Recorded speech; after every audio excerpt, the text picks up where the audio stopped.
Hi, Philip Board here, One-on-One Financial with Financial Fitness, and my co-host, Mia Medina. And our special guest today, Mark Rogers of Producers Prospect. Thank you. Thanks for having me. Appreciate you being here.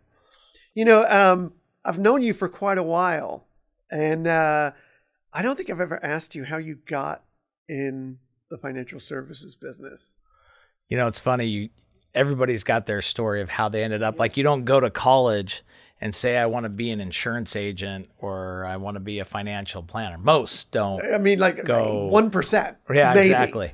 Like, there was no manual like that you wanted to do that. Although, you know, I was blessed with several mentors in my career that you just, you know, it's one of those things that the stars aligned and I got connected. We had a family friend who built a company out of Sacramento called the Annuity Store. And he was kind of the founding father. In fact, he worked with Genesis, the actuary, and Keyport Life to build the first equity indexed annuity that came to the United States. And so Doug McDermott is his name, was a mentor to me and built this company. And he'd heard that I was coming back from playing college football in Montana, that I was in town. And he called me one day and sat me down and said, what do you want to do with your life? And I said, well, I want to teach history. You know, my father was an administrator, teacher. I got a brother who teaches. And so that was just kind of in my nature, right? And I wanted to coach football, right? Because that's my passion. Your kids are named after football players. Exactly, right? Quarterbacks, because I played quarterback. So Doug sat down and said, you know, like, look, what if you could help a lot of people and still get the coaching aspect out of it by teaching fundamentally how to help people retire?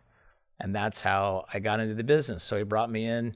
He was doing a bunch of these educational events where he'd bring people into nice restaurants and feed people and teach them education. And then Doug would travel across the country and work with financial professionals like yourself, teaching them. And he would go to their events and work with them. And I said, that's what I wanted to do. So I worked with him. He ended up selling his company to a massive insurance company. So I stayed on. I worked all the way up to be one of the VPs of sales there and stayed on through that transition. And then I took a job with a company that worked inside the bank wirehouse broker-dealer spaces, which I first met you through that. And I was traveling across the country for that company, helping financial advisors grow their business, help them become thought leaders in their own marketplace. And I would go to a lot of the conferences and coach, you know, work with advisors on their marketing and branding and really help them build their practice. That particular gentleman that built that company, he was sort of the godfather of the variable annuity. And so he had built a company called American Scandia. Oh, yeah. And then he sold Scandia to Prudential. And then he kind of recreated his second retirement and built an organization that brought product. He would go build a product with an insurance company and bring that product to the bank wirehouse and broker dealer. So I was his national sales manager and had wholesalers across the country and kind of helped them grow their business, all while working in the bank, wirehouse, and broker dealer space. So that's when you and I first walked on stage together and shared the stage. I was in that role. Yeah. Producers Prospect kind of spun out of going around and looking at the different wholesale organizations that were working with the broker dealers and my time in working with that big insurance company and seeing that most of these wholesale organizations, although they promoted that they wanted to really help you grow your business, didn't really do that. One, they didn't have field experience. So they probably never did it themselves. Number two, a lot of these companies were built in the 1900s and weren't keeping up with the times when it comes to marketing and technology and everything else. So that's where Producers Prospect came from. And so in my mind, I wanted to be the Apple. You walk into an Apple store and you see all the new tech and the latest advancements and how to help somebody live their life more efficient or their business. That's what I wanted Producers Prospect to be for a financial advisor. So now fast forward to today, like in any small business, we're growing and we're adding new staff members. So I feel really good about the fact that here in a tough economy where jobs are harder and harder to find, that we're giving jobs and we're growing and we're helping people. And then on a national basis, I get a chance to be in a new city almost every week, working with financial professionals in their offices and seeing what their challenges and their struggles that they're going through. I get a chance to see why they're successful, maybe why they're not successful, and be a support and help. And I've got such a strong passion about, one, Americans retiring and having a successful retirement. Yep. Massive passion. It's what I research. It's what I write about. It's what I study about and think about people and how to help them retire more efficiently. And number two, I love working with financial professionals. These are my friends. Yeah. These are my family members. And when I can really get in and see the success, we do something, it works, we help people, everybody gets excited about that. I think that hits my inner core of wanting to be a teacher and a coach. Like, there it is. There's the answer. That's my why. That's my purpose. That's awesome. I did not know that about you. So thanks for sharing it. But all of it makes total sense, because the Mark I've known is someone who loves to educate. And you are an absolutely amazing speaker. Oh, thank you. So being on stage with you is a little bit humbling. So getting a compliment from you is like, whoo, big win. So Mark and I have actually done some workshops together. So we've hosted some dinners, and we tag team it a little bit. He makes fun of my lack of hair because he has so much great hair.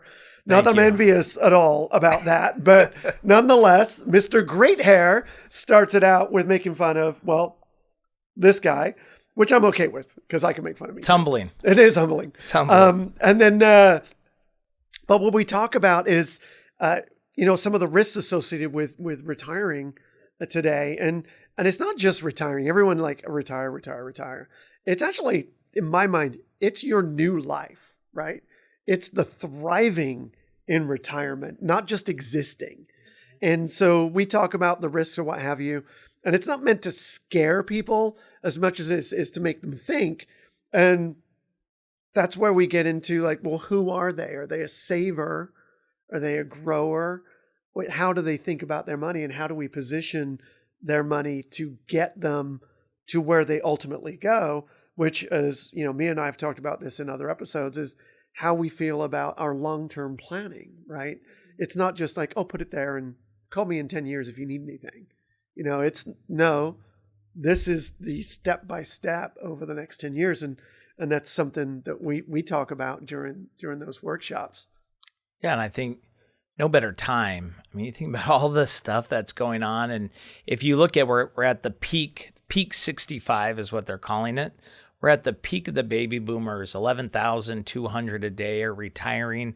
We're sort of at that.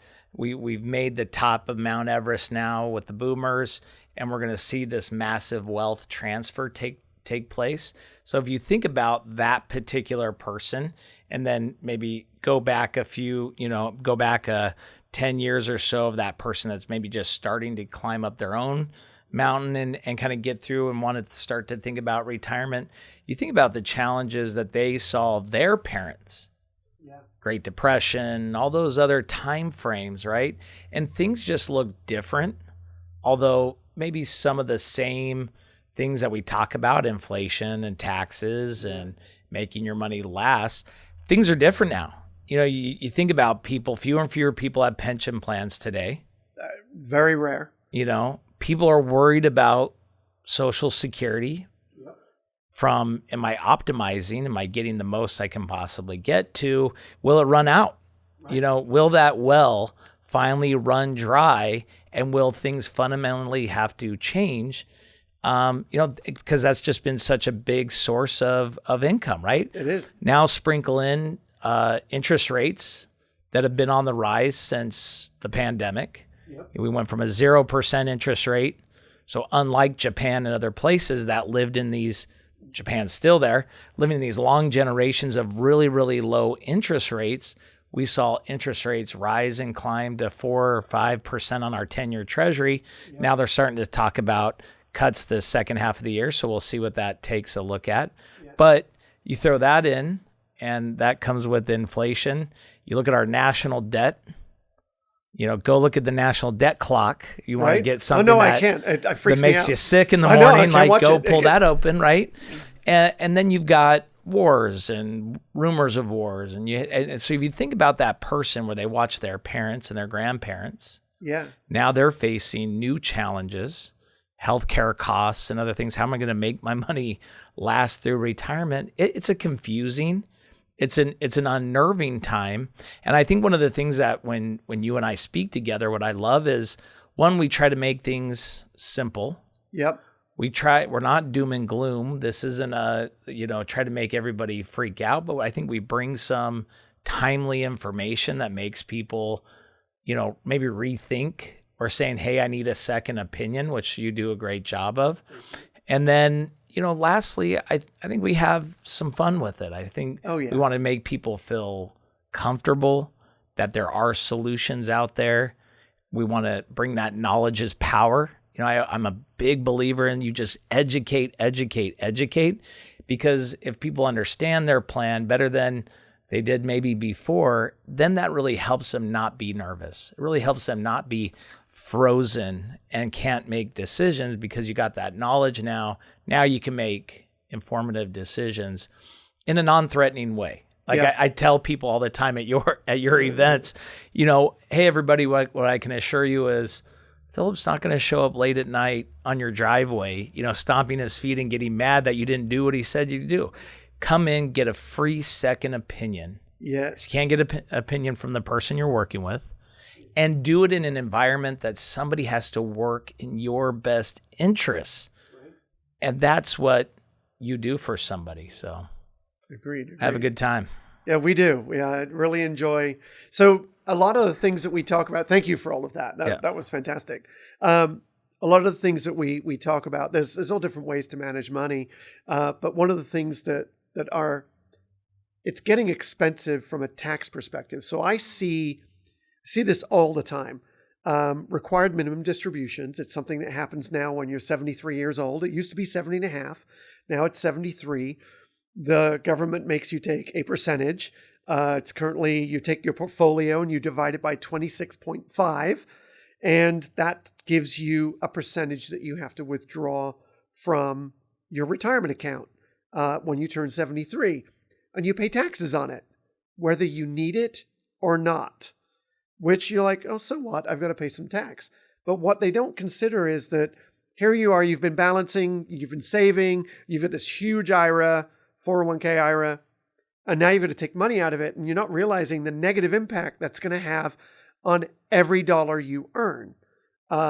We talk about the effects of Aunt Irma, right? The Irma, which is basically, if you're on Medicare, if you make too much money, your Medicare premiums go from $150, $60 up to $700 a month each, because now you're having to force to take money out of an IRA that you were told to put it away.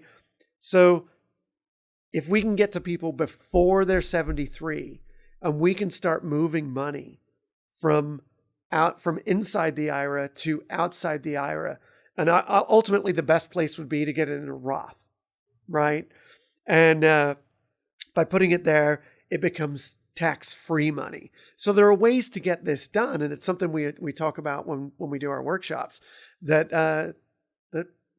are beneficial without costing an arm and a leg for any individual, because ultimately you've got to pay the taxes, but if you can find a way to offset that in other ways, then that's a win.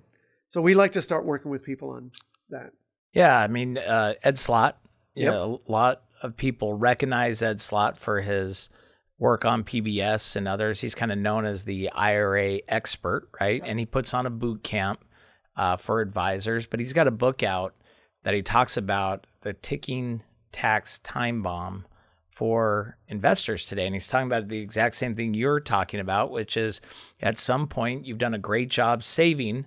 Most of us use our main saving bucket as a tax deferred bucket, IRA, 401k, 403b, 457. And then when you need it the most, typically is when Uncle Sam wants to try to tax it the highest, right? So here's a question that I'm sure some listeners are listening to are probably asking. when is the right time to start thinking about possibly doing Roth conversions? When is it what age? Is it too soon? Is it, Well, I don't know if late it's for it? about what age, but what it is about is great timing when tax rates are high or low. You want to do a Roth conversion when taxes are low. So when you think about that, you kind of got to harness the power of when. Like, when do you think taxes are going to go up? So you're making sure that you're capturing it at a low tax bracket. So harness the power of when. When do you think taxes are going to go up or they're going to go down?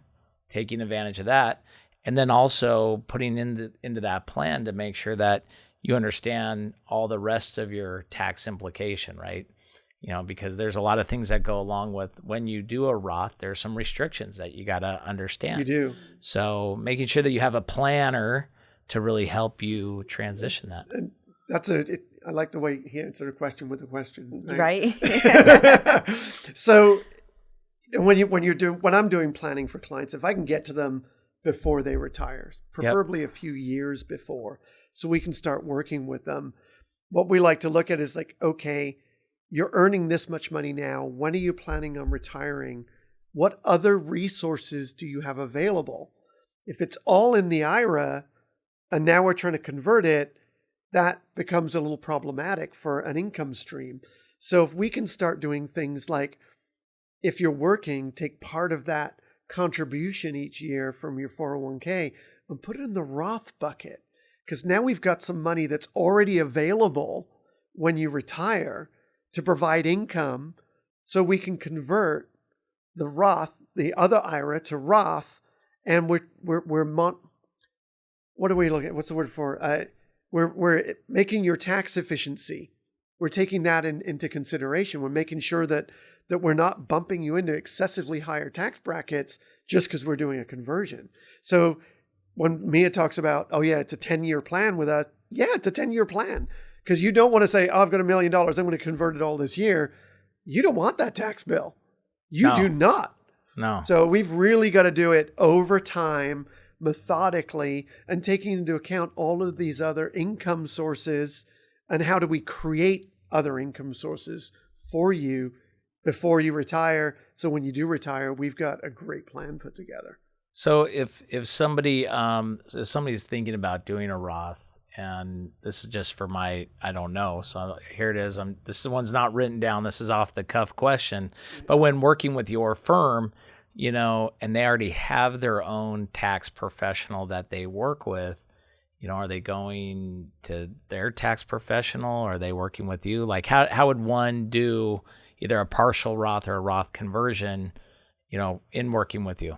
I would actually work with them and their CPA. Okay. So part of our planning is that we do require that our clients give us their most recent tax return. Mm-hmm. And we have software that, what's funny is I've shown it to my CPA and he said, that's really awesome software. How do I get that?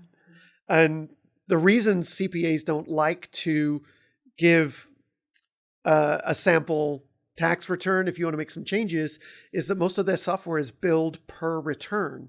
So if they do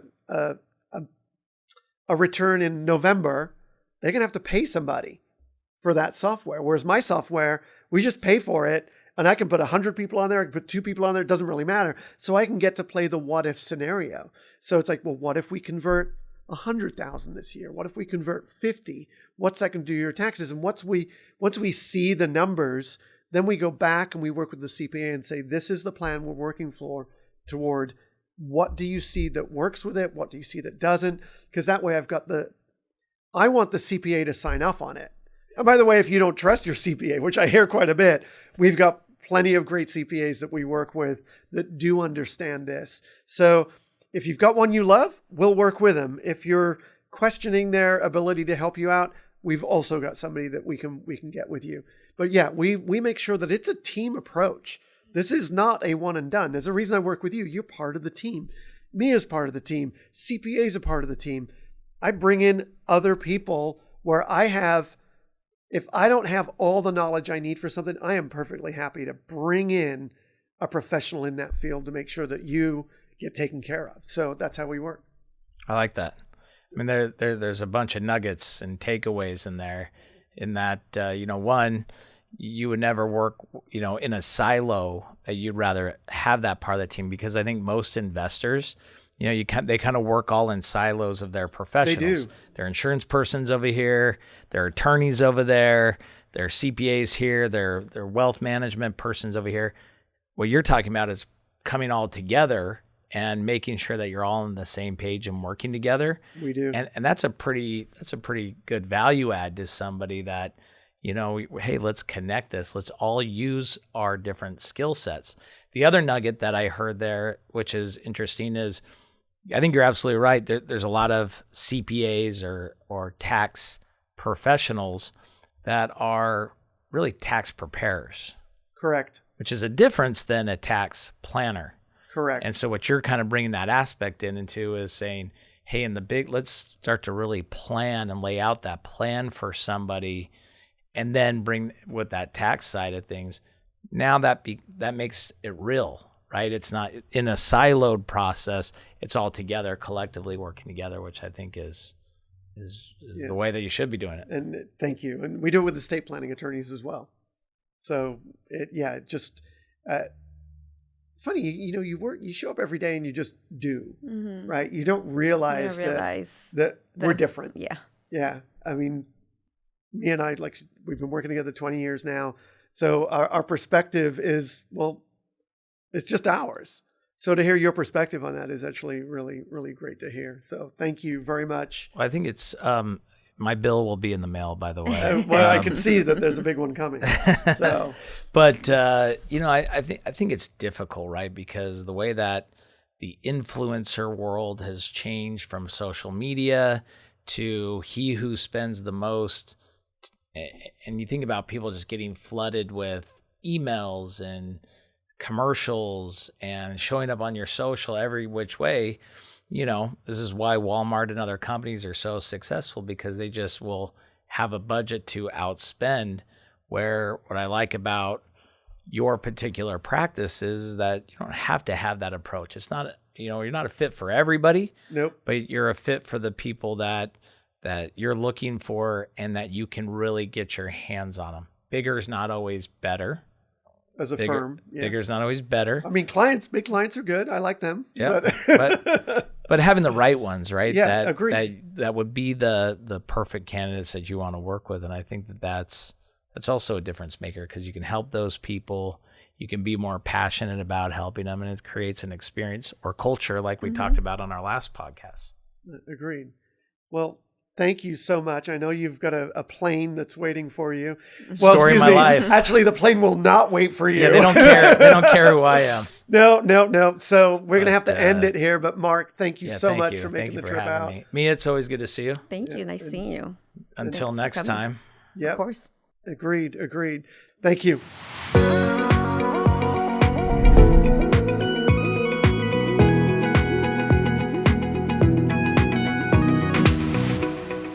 Hope you found today's content interesting. By all means, like and subscribe. You can also listen to us on all the popular streaming platforms, Apple, Spotify, you name it. We're on all of them. Look forward to hearing you there too. Thank you.